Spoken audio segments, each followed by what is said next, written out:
हाँ तो hello student, class standard 9 subject आपका इंग्लिश, बुक है आपका मोमेंटम से लिया गया द साउंड ऑफ म्यूजिक। इसमें आपको एक कलाकार म्यूजिशियन जो बिस्मिल्लाह खान के नाम से जाने जाते हैं उनका जीवन चरित्र के बारे में बता रहे हैं। बिस्मिल्लाह खान नोन एज उस्ताद बिस्मिल्लाह खान। बच्चों, ये बहुत बड़े म्यूजिशियन थे, सितार वादक प्रकार से होते हैं, उसी प्रकार से बहुत सारे इंस्ट्रूमेंट जो थे उनको बजाने में ये अभ्यस्त थे। बिस्मिल्लाह खान को लोग उस्ताद बिस्मिल्लाह खान के नाम से जानते हैं। This character has been described by the author Deborah Cole. हम लोग के ऑथर जो लेखक हैं ये देवराह कोले इनके जीवन चरित्र के बारे में लिखे हैं। उनमें क्या क्या विशेषताएं थी, वे किस प्रकार से अपने जीवन में संगीत को अपनाए और संगीत में भी इस प्रकार के बहुत सारे जो इंस्ट्रूमेंट होते हैं उनमें से किसी एक को चुना जो उनका बहुत शौकीन थे। शहनाई मेस्ट्रो प्लेयर, शहनाई बजाने वाले, ये बहुत कम लोग मिलते हैं। He is a well known shehnai maestro player.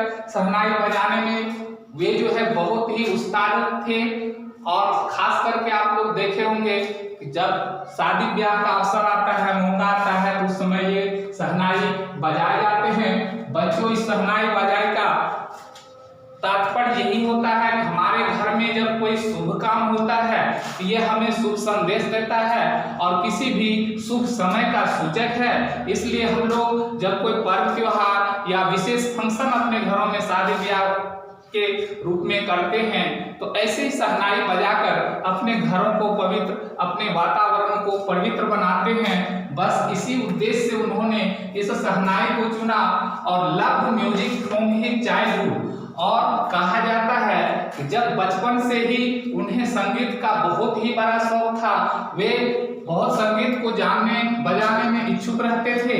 इसलिए उन्होंने शहनाई बजाने की क्रिया जो है बचपन से ही शुरू कर दी थी। धीरे धीरे अभ्यास करते करते जैसे जैसे बड़े हुए उनमें यह क्षमता बहुत अधिक विकसित हो गई।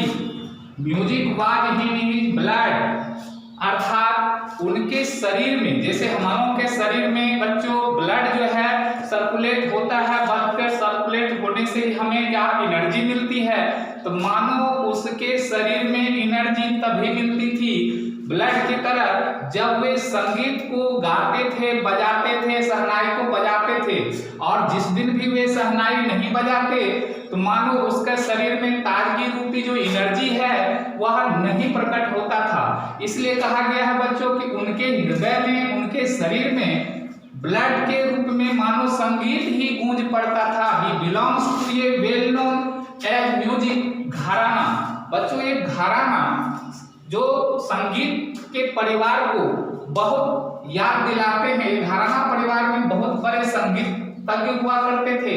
उनके परिवार में सभी सदस्य शहनाई बजाने वाले को बहुत प्रेरणा मिलती थी। He wanted to become a shehnai player. बचपन से उनका शौक था कि हम शहनाई वादक को अपनाएं। He worked very hard in solitude. इसलिए उन्होंने शहनाई बजाने के लिए बहुत बड़ा कठिन संघर्ष किया।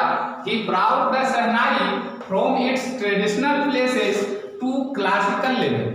बच्चों, आपने सुना होगा संगीत में एक स्वर होता है क्लासिक संगीत, उसे भी बजाने में इन्होंने शहनाई का प्रयोग किया और बहुत अच्छे ढंग से उसको बजा करके और लोगों के बीच आए। मानो वे जिस प्रकार से बहुत सारे लोग पढ़ लिख करके अपना व्यापार कोई काम करते हैं, उनका काम भी यही रह गया कि लोगों को संगीत सिखाना और बहुत शादी ब्याह या शुभ अवसर पर संगीत बजा करके, ये शहनाई बजा करके अपना पेशा बना लिया और उसी पेशे से उनका जीवन यापन होता था। Hard work paid at last. वे ऐसा नहीं कि कुछ दिन परिश्रम किए, संघर्ष किए और शहनाई बजाने में जब पारंगत हो गए तो छोड़ दिए जी नहीं। वे क्या किए, अपने जीवन भर इस प्रकार के संघर्ष को झेलते रहे, सीखते रहे। बच्चों, ऐसा नहीं है कि हम कुछ सीख जाते हैं तो उसे प्रैक्टिस करना छोड़ दें। बस इन्होंने भी वही किया, ये संगीत में अपना आगे संघर्ष जारी रखे। He was the first Indian to greet the nation with shehnai. उन्होंने ऐसा पद हासिल किया कि शहनाई बजाने में भारत के सबसे पहले शहनाई वादक में उनका नाम जुड़ गया। और 15 अगस्त 1947 बच्चों आपने सुना है हमारा देश 15 अगस्त 1947 को जब आजाद हो गया था, उस समय की बात है जब ये क्या किए तो he received national awards as like the Padma Bhushan और पद्म विभूषण। उन्होंने उस मौके पर जब हमारा देश आजाद हुआ था उस समय इन्हें पद्म भूषण और पद्म विभूषण नामक 2 अवार्ड मिला था।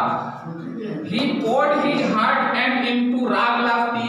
वे जो शहनाई बजाते थे उसमें बहुत सारे सुर राग हुआ करते हैं, जिसमें ये राग लफी को चुना और red coat to an audience which included Mahatma Gandhi. और वैसे मौके पर हमारे देश के बापू जिसे हम महात्मा गांधी कहते हैं, हमारे देश के नए प्रधानमंत्री उस समय थे पंडित जवाहरलाल नेहरू, वो भी उनके समक्ष थे। who later gave him famous Tragist Industry speech born 21 March in 19 उन्होंने उन्हें अवार्ड से सम्मानित किया और 21 मार्च 1916 ईस्वी को उन्होंने इसे शहनाई वादक के रूप में घोषित किया। Bismillah belongs to well known family of musician from Bihar. बच्चों, बिस्मिल्लाह खां बिहार के ही रहने वाले थे और बहुत बड़े शहनाई वादक थे।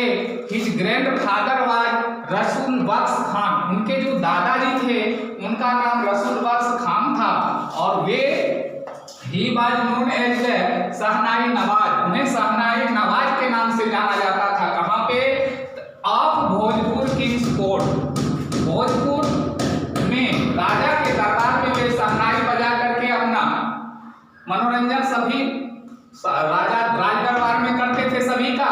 His father was Paigambar Bakhsh Khan and the other paternal ancestors were great. और उनके जो अपने पिताजी थे वो भी पैगंबर के नाम से जाने जाते थे, पैगंबर बख्श खान। उन्होंने भी उन्हें संगीत में अभिरुचि डाली बचपन से ही। और उनके जो पैटर्नल अंकल एंसेस्टर थे, पैटर्नल अंकल मतलब हमारे अगल बगल के जो पड़ोसी हैं, उनमें हमारे पिताजी के जो भाई थे जिन्हें हम अंकल कहते हैं, वे भी शहनाई बजाने में उनका बहुत बड़ा सहयोग किए। The family of Bismillah Khan was very popular. इस प्रकार से उन्होंने भोजपुर जिले में अपना बहुत बड़ा ख्याति यश प्राप्त किया। All members were cooperable. बहुत सारे उनके फैमिली में समाज में जो व्यक्ति थे उन्हें सपोर्ट किए। इन एंशिएंट टाइम्स बच्चों, प्राचीन काल में ही संगीत को जब हम लोग सीखते हैं तो music was very famous for us. उन्होंने बचपन से ही अपना लगाव संस्कृत की ओर लगा दिया, जिसके कारण वे बहुत बड़े संगीतज्ञ बन गए। That time many types of instrument were available. उस समय संगीत बजाने के बहुत सारे साधन उपलब्ध थे, बहुत सारे बजाए जाने वाले इंस्ट्रूमेंट औजार उपलब्ध थे। But sometimes it remain limited. लेकिन अभी हम देखते हैं कुछ ही औजार ऐसे रह गए हैं जो बजाने वाले भी लोग अब कम बचे हैं। Now our work leads to the modern age. बच्चों, हम लोग जानते हैं कि हमारा देश अब 21वीं सदी से गुजर रहा है। Like as 21st century this time there were limited musician. इस समय हम बहुत कम लोग ऐसे जानते हैं लोगों को जो किसी भी औजार को बजाने में सक्षम होते हैं या उन्हें अच्छी जानकारी होती है। We are thanks them for their magical power of this music. हम उन सभी बजाने वाले, चाहे शहनाई बजाने वाले हो, चाहे बांसुरी बजाने वाले हो, चाहे पियानो बजाने वाले हो, किसी प्रकार के इंस्ट्रूमेंट को बजाने वाले जो व्यक्ति हैं उनका नमन करते हैं। उन्हें उनका हम हमेशा उनसे प्रेरणा लेते हैं कि हमें भी इस प्रकार से बचपन से ही किसी एक बिंदु पर ध्यान देकर उसे अपनाना चाहिए और जीवन में आगे बढ़ना चाहिए। Thank you.